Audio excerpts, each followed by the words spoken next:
তুমি কি জানো আমরা যে খাবার খাই সেটা শরীরে গিয়ে কি হয়?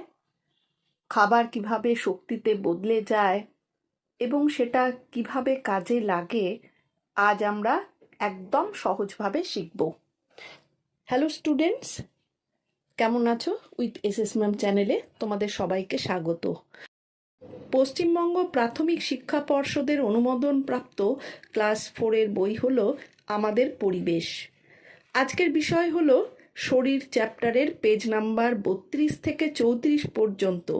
এই পেজগুলো সরলভাবে বুঝিয়ে দেওয়া ও প্রশ্ন উত্তর করিয়ে দেওয়া হয়েছে, যেগুলো ফার্স্ট সামেটিভের জন্য খুবই গুরুত্বপূর্ণ।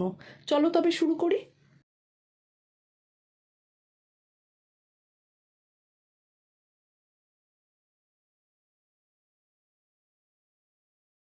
খাদ্য হজম। অরুণ বলল, আমি খুব তাড়াতাড়ি খাই, কিন্তু আমার মা বলেন ধীরে ধীরে খেতে এবং ভালো করে চিবিয়ে খেতে, তাহলেই খাবার হজম হবে। এটা কি ঠিক ম্যাডাম? ম্যাডাম বললেন, তোমার মা ঠিক বলেছেন। তুমি কি বলতে পারো আমরা দাঁত দিয়ে কি করি? আসমা বলল, আমরা দাঁত দিয়ে খাবার ভাঙি। খুব ভালো। খাবারকে ছোট ছোট অংশে ভাঙা হজম প্রক্রিয়ার প্রথম ধাপ। তুমি কি বলতে পারো খাবার চিবানোর সময় আর কি কি হয়? সাহিলি বলল, খাবার নরম হয়ে যায় এবং মুখে দলা তৈরি হয়। তুমি একদম ঠিক বলেছ। আমাদের মুখে লালা গ্রন্থি থাকে যা লালা তৈরি করে। লালায় হজমকারী রস থাকে, সেই লালা খাবার নরম করে এবং দলা তৈরি করতে সাহায্য করে, যাতে তা সহজে গলা দিয়ে নিচে নেমে যেতে পারে। অরুণ জিজ্ঞেস করল, ম্যাডাম হজম কি? হজম হলো এমন একটি প্রক্রিয়া যার মাধ্যমে খাবার ছোট ছোট অংশে ভেঙে যায়, যাতে তা শরীর সহজে গ্রহণ করতে পারে। আমরা এখান থেকে কি কি শিখলাম? যে প্রথম হলো যে ধীরে ধীরে ভালো করে চিবিয়ে খাবার খেতে হবে, তবেই খাবারটা হজম হবে। আর আমরা দাঁত দিয়ে কি করি? খাবার ভাঙি। এটাই হলো খাদ্য হজম হওয়ার প্রথম ধাপ। এবার খাবার চিবানোর সময় কি হয়ে যায়? খাবার নরম হয়ে যায় এবং মুখে দলা তৈরি হয়। আর আমাদের মুখে লালা গ্রন্থি থাকে, যেখান থেকে লালা তৈরি করে, এবং লালার মধ্যে কি থাকে? হজমকারী রস থাকে। এই লালা খাবারটাকে নরম করে এবং দলা তৈরি করে, যাতে তা সহজে গলা দিয়ে নিচে নেমে যায়। যদি খাবার ধীরে ধীরে ভালো করে চিবিয়ে না খাও, তাহলে সেগুলো হজম হতে দেরি হয়। তাহলে হজম হলো এমন একটি প্রক্রিয়া যার মাধ্যমে খাবার ছোট ছোট অংশে ভেঙে যায়, যাতে তা শরীর সহজে গ্রহণ করতে পারে। এদিকে স্কুলের ঘন্টা বেজে উঠল। যিশু খুব তাড়াহুড়ো করছে। চলো চলো মাঠে যাই। মাঠ থেকে ঈশান, অরুণ, রহমান ও রবিন বল নিয়ে অপেক্ষা করছে। এদিকে বাড়িতে খাবারও পরিবেশন করা হয়েছে, তাই সে দ্রুত খাচ্ছিল এবং তার মায়ের সাথে স্কুলের দিনের কথা বলছিল। হঠাৎ যিশু কাঁদতে শুরু করলো। তার মা পিঠ চাপড়ে মারলেন। এবার কয়েকটা প্রশ্ন আছে। হজম প্রক্রিয়ার প্রথম ধাপ কি? খাবারকে ছোট ছোট অংশে ভাঙা। লালা কি কাজ করে? লালা খাবারকে নরম করে এবং গিলতে সাহায্য করে। হজম কি? হজম হলো এমন একটি প্রক্রিয়া যাতে খাবার ছোট ছোট অংশে ভেঙে শরীরে গ্রহণযোগ্য হয়। খাবার ভালোভাবে না চিবালে কি সমস্যা হবে? খাবার ঠিকভাবে হজম হবে না এবং সমস্যা হতে পারে। সে বলল, তুমি কি ধীরে ধীরে খেতে পারো না? তুমি সবসময় তাড়াহুড়ো করো এবং খেতে খেতে কথা বলো। দেখো, এখন তোমার দম বন্ধ হয়ে আসছে। পরের দিন যিশু শিক্ষককে জিজ্ঞেস করলো, আমাদের কেন দম বন্ধ হয়ে যায়? শিক্ষক বললেন, আমাদের গলার ভেতরে পাশাপাশি দুটো নল আছে। একটি নল দিয়ে খাবার যায় এবং অন্য নল দিয়ে বাতাস যায়। আমরা যদি খেতে খেতে কথা বলি, কখনো কখনো ছোট খাবারের কণা ভুল পথে ঢুকে পড়ে, যা হলো বাতাস যাওয়ার নল। তখন শরীর সেই নল থেকে খাবারের কণাটি বের করে দিতে চায়, নইলে সমস্যা হবে। মঞ্জু বলল, কি ধরনের সমস্যা ম্যাডাম? যখন খাবারের কণা ভুল করে অন্য নলে ঢুকে যায়, তখন বাতাস ঠিক মতো যেতে পারে না, এতে দম বন্ধ হয়ে যায়। কিন্তু বলো তো, অন্য নল দিয়ে কি যায়? রবিন বলল, অন্য নল দিয়ে কি খাবার যায়? খুব ভালো, ঠিক বলেছ। খাবার ওই নল দিয়েই নিচে যায়। রহমান জিজ্ঞেস করলো, খাবার কোথায় যায় ম্যাডাম?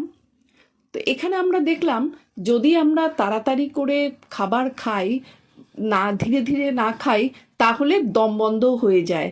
তো এই দম বন্ধ হওয়ার কারণটা কি? আমাদের গলার ভেতরে দুটো নল আছে, একটা নল দিয়ে কি খাবার যায়, অন্য নল দিয়ে বাতাস যায়। যদি তাড়াতাড়ি খেতে খেতে কথা বলি বা কোনো রকম কিছু ভাবে ছোট্ট খাবারের কণা ওই যে নলে বাতাস যায় সেই নলে ঢুকে যায়, তাহলে সেটা কি করে, শরীর তখন বার করবার জন্য কণাটিকে বের করে সেই জন্য দিতে চায়, কিন্তু বাতাস ঠিক মতো বের হতে পারে না, এতে দম বন্ধ হয়ে যায়। আর অন্য নলটা দিয়ে কি যায়, খাবার যায়। সেই নলের শেষে একটি ছোট্ট থলি থাকে, সেটিকে পাকস্থলী বলা হয়। খাবার সেই নল দিয়ে গিয়ে পাকস্থলীতে পৌঁছায়, এখানে খাবারের কিছু অংশ হজম হয়। মঞ্জু জিজ্ঞেস করলো, তারপর খাবার কোথায় যায় ম্যাডাম? পাকস্থলীর পরে খাবার একটি প্যাঁচালো অংশে যায়, যাকে অন্ত্র বলা হয়। খাবারের বাকি অংশ অন্ত্রের একটি অংশে হজম হয়, এটিকে ক্ষুদ্রান্ত বলা হয়। যে অংশটি হজম হয় না তা মল হিসাবে মলাশয়ে জমা হয় এবং পরে শরীর থেকে বের হয়ে যায়। তাহলে খাবারটা ওই নল দিয়ে যে প্রথমে কোথায় যায়? নলের শেষে একটা ছোট্ট থলি থাকে, যেটাকে পাকস্থলী বলা হয়। সেই নল দিয়ে খাবার গিয়ে পাকস্থলীতে পৌঁছায়, আর খাবারের কিছুটা অংশ সেখানে হজম হয়। তারপর সেটা কি হয়, পাকস্থলীর পরে আবার একটা পেঁচানো অংশ আছে, যেটাকে অন্ত্র বলা হয়। সেই অন্ত্রে যে খাবারটা পৌঁছয়, এটাকে কি বলে? এটাকে বলা হয় ক্ষুদ্রান্ত। তো যে অংশ ওইখানে যে পৌঁছয় খাবারটা, তারপরে কিছুটা আবার হজম হয়।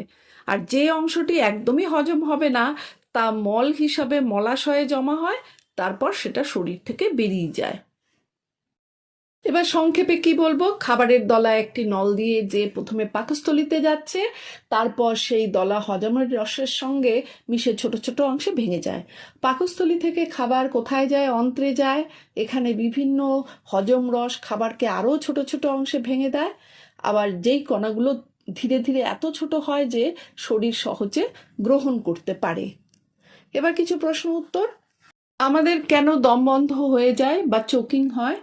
খাবার ভুল করে বাতাস যাওয়ার নলে ঢুকে গেলে দম বন্ধ হয়ে যায়। আমাদের গলায় কয়টি নল থাকে? দুটো নল থাকে। একটি নলের কাজ কি? একটি নল দিয়ে খাবার যায়। অন্য নলের কাজ কি? অন্য নল দিয়ে বাতাস যায়। খেতে খেতে কথা বলা কেন খারাপ? এতে খাবার ভুল নলে ঢুকে দম বন্ধ হতে পারে। খাবার প্রথমে কোথায় যায়? পাকস্থলীতে যায়। পাকস্থলীতে কি হয়? এখানে খাবারের কিছু অংশ হজম হয়। পাকস্থলীর পরে খাবার কোথায় যায়? অন্ত্রে যায়। ক্ষুদ্রান্ত কি? অন্ত্রের যে অংশে খাবার হজম হয় তাকে ক্ষুদ্রান্ত বলে। অপাচ্য খাবার কোথায় যায়? মলাশয়ে জমা হয়। অপাচ্য খাবার কিভাবে বের হয়? মল হিসাবে শরীর থেকে বের হয়। হজমে কি সাহায্য করে? হজম রস সাহায্য করে। খাবার কিভাবে ছোট ছোট হয়? হজম রসের সঙ্গে মিশে ছোট ছোট কণায় ভেঙে যায়। নিচে ছবিগুলো মনোযোগ দিয়ে দেখো এবং তারপর দলে দলে আলোচনা করো। বাম দিকে খাবার ছোট ছোট অংশে ভেঙে যাওয়ার একটি ছবি আছে, ডান দিকে মানুষের শরীরে একটি ছবি দেখানো হয়েছে। শরীরের যে অংশে এই কাজগুলো হয় সেগুলো চিহ্নিত করো এবং খালি ঘরগুলোতে তাদের নাম লেখো। দাঁত দিয়ে খাবার ভেঙে চিবানো হয়, পাকস্থলীর ভিতরে খাবার আরও ছোট ছোট কণায় পরিণত হয়। তো প্রথমে যে ছবিটা দেখতে পাচ্ছি বাদিকে, সেটা দাঁতের সাহায্যে খাবার চিবিয়ে আরও ছোট ছোট করা হচ্ছে। তারপর সেটা জমা হচ্ছে কোথায়? সেই জমা হচ্ছে পাকস্থলীর ভেতরে। আর পাকস্থলীর ভেতরে খাবার আরও ছোট ছোট কণায় পরিণত হয় এবং সেগুলো তারপর অন্ত্রে যায়। আর ডান দিকের ছবিটা কি আছে? প্রথমটা আছে মুখ, এখান থেকেই খাবার হজম হওয়া শুরু হয়। তারপরে আছে বা একেবারে ডান দিকে আছে পাকস্থলী বা পেট, এখানে খাবার ভেঙে নরম হয়। তারপর নিচে যে প্যাঁচানো অংশটা দেখতে পাচ্ছি সেটা হলো অন্ত্র বা ক্ষুদ্রান্ত বৃহদাংশ। এখানে খাবার পুরোপুরি হজম হয় এবং পুষ্টি শোষিত হয়। খাবার প্রথমে কোথায় ভাঙা হয়? দাঁতের সাহায্যে মুখে ভাঙা হয়। দাঁতের কাজ কি? খাবার ভেঙে ও চিবিয়ে ছোট করা। খাবার আরও ছোট কণায় কোথায় পরিণত হয়? পাকস্থলীতে। তাহলে পাকস্থলীর কাজ কি? খাবারকে আরও ছোট ছোট কণায় ভেঙে ফেলা। কেন খাবার ভালোভাবে চিবানো দরকার? যাতে খাবার সহজে হজম হয়। যদি খাবার ঠিকমতো হজম না হয় তাহলে কি হয়? শরীরে অসুবিধা হয় এবং অসুস্থতা দেখা দেয়। অনেক দিন পায়খানা না হলে কি হবে? পেটের সমস্যা ও অসুস্থতা হবে। যদি তোমার খাবার ঠিকমতো হজম না হয় বা দীর্ঘ সময় ধরে মল দেহ থেকে না বেরোয় তাহলে কি কি সমস্যা হবে? আমরা একটু আগে বললাম যে কি কি সমস্যা হবে। শরীর অসুস্থ হবে এবং পেটে ব্যথা হবে, এগুলো হবে। অসুখ থেকে বাঁচতে খাবার যেগুলো। আনিসুর চাচা অনেকদিন পর পালানদের বাড়িতে এলেন। পালানের বাবা জিজ্ঞেস করলেন, কি ব্যাপার আনিসুর, এতদিন আসুনি কেন? আনিসুর বললেন, খুব জ্বরে ভুগলাম কদিন, তারপর থেকে খাবারে অরুচি, বেশ দুর্বল লাগছে। পালানের বাবা বললেন, তোমাকে তো বারবার বলতাম ঠিক মতো খাওয়া দাওয়া করতে, এত পরিশ্রম করলে শরীর কি আর ঠিক থাকবে? সময় মতো খাবার খেলে শরীরটা এত দুর্বল হতো না। ডাক্তার কি বলছেন? ডাক্তারবাবু বলছেন দীর্ঘদিন সময় মতো খাওয়া দাওয়া না করায় শরীর খারাপ হয়েছে। সময় মতো ঠিকঠাক আর পরিমাণ মতো খাবার খেলে শরীর ভালো হয়ে যাবে। পালান ভাবলো, ঠিকঠাক খাবার মানে কি? স্কুলে গিয়ে দিদিমণিকে জিজ্ঞেস করতে হবে। পরদিন ক্লাসে এসব নিয়ে আলোচনা শুরু হলো। পালানের কথা শুনে দিদিমণি বললেন, হাতি আর মশার কি একই খাবারের চাহিদা? গরু আর বাছুর কি একই খাবার খায়? শরীরের চাহিদা অনুযায়ী খাবার খেতে হয়, তবে এমন খাবারই খেতে হবে যা শরীরকে সুস্থ রাখবে। যে খাবার খেলে আমাদের শরীরে আকার ও ওজন বাড়বে, তবে সময় মতো খাবার খাওয়াও দরকার। তো এখানে আমরা জানলাম যে যদি সময় মতো খাবার না খাওয়া হয় এবং পরিমাণ মতো না খাওয়া যায় তাহলে কি হবে? শরীর বাড়বে না এবং দুর্বল লাগবে এবং শরীরে বিভিন্ন রকম অসুবিধার সৃষ্টি হবে। আর একটা জিনিস কি, যে যে কোনো মানে লিভিং থিংস একই খাবার খায় না। যেমন হাতি অনেক বেশি খাবে যেহেতু ওর শরীরটা বড়, মশা কিন্তু একদম ছোট বলে তার খাবার কিন্তু খুবই কম। তেমনি গরু আর বাছুরও কি একই পরিমাণ খাবার কখনোই খাবে না, তাদের শরীর অনুযায়ী তারা খাবার খাবে। পিয়ালি বলল, দিদি, মা বলছিলেন ঠিকমতো খাবার না খেলে নাকি রাতে চোখে দেখতে অসুবিধা হয়। দিদিমণি বললেন, হ্যাঁ ঠিকই তো, শাকসবজি, গাজর, পাকা পেঁপে এসব খাওয়া চোখের পক্ষে ভালো। এছাড়াও টক জাতীয় ফল যেমন লেবু যারা খায় তাদের দাঁত ও মাড়ি খুব সুস্থ থাকে। আনিসু বলল, দিদি, আমার ভাই একদম দুধ, মাছ এসব খেতে চায় না। সে কি কথা, ভাইকে বোঝাবে? দুধ, মাছ, ডিম, ডাল, সয়াবিন এসব খেতে হয়, না হলে ও খুব রুগ্ন হয়ে যাবে। তোমরা এবার নিজেদের মধ্যে আলোচনা করে দেখো তো খাবার ঠিক মতো না খেলে এই রকম আর কি কি সমস্যা হতে পারে। প্রয়োজনে তোমার শিক্ষক শিক্ষিকার সাহায্য নিতে পারো। তো এখানে দেখলাম যে যদি ঠিক মতন খাবার না খাওয়া হয় তাহলে রাতেও কিন্তু চোখে দেখতে অসুবিধা হয়। সেই জন্য কী কী খাবার খেতে হবে? শাকসবজি, গাজর, পাকা পেঁপে এসব খাওয়া। আবার লেবু জাতীয় যারা খাবার খায় তারা কি, তাদের দাঁত ও মাড়ি ভালো থাকে। আর দুধ, মাছ, ডিম, ডাল এসব খেতে হয়, না হলে শরীর রুগ্ন হয়ে যায়। ঠিকমতো খাবার না খেলে যে ধরনের সমস্যা হতে পারে, আর কি ধরনের খাবার খেলে এই সমস্যা এড়ানো যায়। শরীর দুর্বল হয়ে যায়, তার জন্য কি খেতে হবে? দুধ, ডিম। সহজে অসুখ বিসুখ হয়, তার জন্য মাছ, মাংস। রক্ত স্বল্পতা বা অ্যানিমিয়া হতে পারে, ডাল খেতে হবে। ওজন কমে যায়, ঠিক মতো বাড়ে না, ভাত রুটি খেতে হবে। তারপর পড়াশোনায় মন বসে না, শাকসবজি খেতে হবে। তারপর শরীর কমে যায়, ক্লান্ত, শক্তি কমে যায়, ক্লান্ত লাগে, এগুলোর জন্য সুষম খাদ্য, যে ধরনের সব ধরনের পুষ্টিকর খাবার খেতে হবে। খাবার থেকে কি পাই? খাবার থেকে পাই কি? শক্তি। খেলতে খেলতে, দৌড়তে অথবা কাজ করতে তোমার কি দরকার হয়? খাবার থেকে কি পাই যা পেলে আমরা উপরে ছবি দেখানো কাজগুলো করতে পারি? ফাঁকা বাক্সে কি শব্দ বসাবে ভেবে লেখো তো। এখানে খাবার থেকে শক্তি আসে, শক্তি থেকে কি কি করতে পারি? কাজ, খেলা, দৌড়নো এগুলো করতে পারি। তাহলে কাজ করার জন্য কি দরকার? শক্তির প্রয়োজন হয়। কাজ করার জন্য কি চাই? খাবার চাই। দিদিমণি বললেন, আমরা সবাই তো সারাদিন নানা রকম কাজ করি। তোমরা স্কুলে আসো, খেলাধুলো করো, পড়াশুনো করো, এসবও তো কাজ। সারাদিনে তোমরা কি কি কাজ করো তার একটা তালিকা তৈরির চেষ্টা করো। আর তোমরা সারাদিন কি কি কাজ করো, কখন করো, সেটা নিচে লেখো। আমি এখানে লিখে দিয়েছি, দেখো এবার। ঘুম থেকে ওঠো সকাল 6টা, দাঁত মাজো সকাল 6:15-তে, তারপর জলখাবার সেটা 7টায়, স্কুলে যাও সকাল 8টায়, পড়াশুনো করো সকাল 10টা থেকে দুপুর 1টা, দুপুরের খাবার খাও কটায়, 2টোয়, বিকেলে খেলাধুলো করো বিকেল 5টা, হোমওয়ার্ক করো সন্ধ্যে 7টা, রাতের খাবার খাও 9টায়, 10টায় ঘুমোতে যাও। দিদিমণি এবারে জিজ্ঞেস করলেন, যদি আমরা সারাদিন কিছু না খাই তাহলে আমাদের গায়ের জোর কি কমে যাবে? মঞ্জু বলল, গায়ের জোর পুরোপুরি হয়তো কমবে না, কিন্তু দুর্বল হয়ে পড়বে। আমরা তো সারাদিন এত সব কাজ করি, সেই কাজ করার শক্তি পাই কোথা থেকে? আসলাম বলল, আমরা তো খাবার খাই, খাবার থেকেই শক্তি পাই। দিদিমণি বললেন, ঠিক বলেছ, তবে এক এক রকম কাজের জন্য এক এক রকম পরিমাণ শক্তির দরকার হয়। তো এখানে আমরা জানলাম যে যদি আমরা সারাদিনে ঠিকমতো না খাই বা কিছু না খাই, তাহলে গায়ের জোর কি কমে যাবে এবং দুর্বল হয়ে যাবে। এবার কোথা থেকে শক্তি পাই? খাবার থেকেই শক্তি পাই। তবে এক এক রকম কাজের জন্য এক এক রকম শক্তির দরকার হয়। যে কোনো কাজ করতে শক্তির প্রয়োজন হয়, কোনো কাজে শক্তি লাগে বেশি, আবার কোনোটায় শক্তির প্রয়োজন হয় কম। খাবার খেয়ে আমরা সেই শক্তির চাহিদা মেটাই।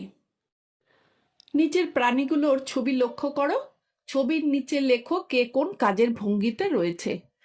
দেখো এখানে প্রথমটা দেখো, বাঘটা কি করছে? হরিণকে তাড়া করছে।